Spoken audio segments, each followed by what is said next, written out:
гаражда бизнес құрып аңызға айналды. Apple компаниясының негізін қалаушы Стив Джобс ең табысты американдық кәсіпкерлердің бірі болды. Дегенмен табысқа жету үшін оған көп күш салу керек болды. Бүгінгі әңгіме Стив Джобстың қысқаша өмір жолы туралы және Джобсты бірнеше рет қайта тұруға мәжбүрлеген тағдырдың барлық соққыларына қарамастан бұл ерекше тұлғаның бизнесте шынымен керемет биіктерге қалай қол жеткізе алғаны туралы болмақ. Стив Джобс 1955 жылы Сан-Францискода екі аспиранттар отбасында дүниеге келген. Бала жоспарланбаған, сондықтан олар баланы асырап алуға берді. Болашақ кәсіпкердің анасы ұлының зиялылар отбасында болғанын қатты қалаған. Алайда, олар Стивтің биологиялық анасына оны ұлына береміз деп уәде берді. Джобс асырап алған ата-анасын қатты жақсы көрді және өзінің биологиялық ата-аналарын сперматозоидтар мен жұмыртқа донорлары деп атады. Джобстың асырап алған әкесі автослесарь болды, ал Стив одан көп нәрсені үйренді. Әкесі ұлына үстел басынан орын беріп, оны қатты қызықтырған электроникамен таныстырды. Джобс кішкентай данышпан болып өскен жоқ, ол бастамашылдық, ізденімпаздық танытқан қарапайым бала еді. Стив орта мектепте оқып жүргенде Хьюлетт Паккард президенті Билл Хьюлеттке хабарласып, одан мектеп жобасының кейбір бөліктерін сұрады.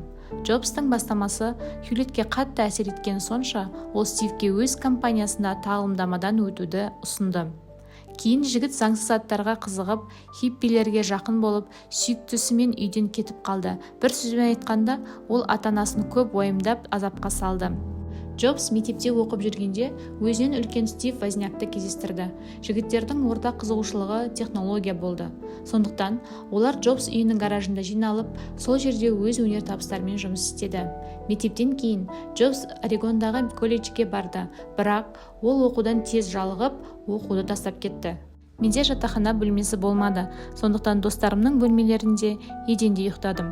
Тамақ сатып алу үшін Кока-Кола бөтелкелерін 5 центке айырбастадым және аптасына бір жақсы тамақтану үшін әр жексенбіде қала арқылы 7 миль жаяу жүрдім, дейді кәсіпкер. Ата-анасына оралған Джобс Алтари видео ойын компаниясына жұмысқа орналасты. Онда аз уақыт жұмыс істегеннен кейін рухани ағартушылық іздеп Үндістанға аттанады. Ол енді есірткіге тәуелді емес еді.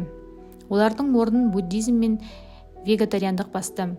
Сапардан кейін Джобс пен Возняк сөйлесуді жалғастырды және 1976 жылы 1 сәуірде олар Apple компаниясын құрды. Бұл Джобс үйінің гаражында болды. Екі Стив жеке компьютер жасау идеясына келгенде, олар өздерінің кейбір заттарын Volkswagen көлігі мен Hewlett Packard калькуляторы сатып, түскен қаражатты жобаны қаржыландыруға жұмсады. Осылайша компанияның алғашқы өнімі Apple бірінші электронды жазу машинкасы пайда болды. Кәсіпкерлік дуэт шығарылған 200 модельдің шамамен 88%-ын сата алды.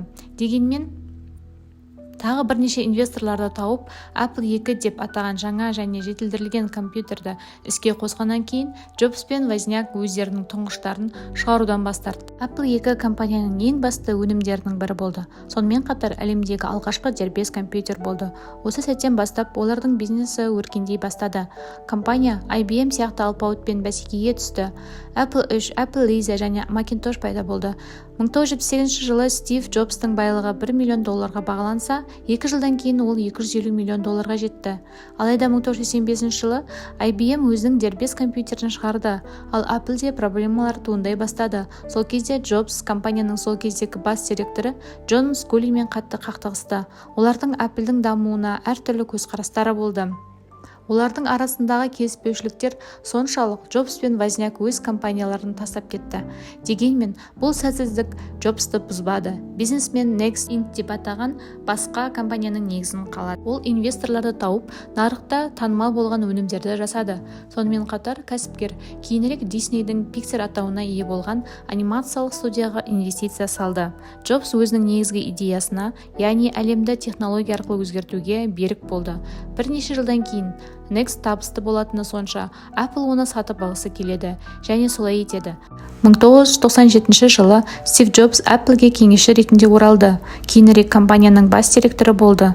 Джобстың тізгінге оралуымен ол Apple'ге жаңа өмір берді. Бұрынғы бас директор кезінде корпорация жылдар бойы үлкен шығынға ұшырады, бірақ Джобс өз бағытын дерлік өзгертті. Оның стратегиясы технологиялық индустрияның қалыптарын бұзу болды.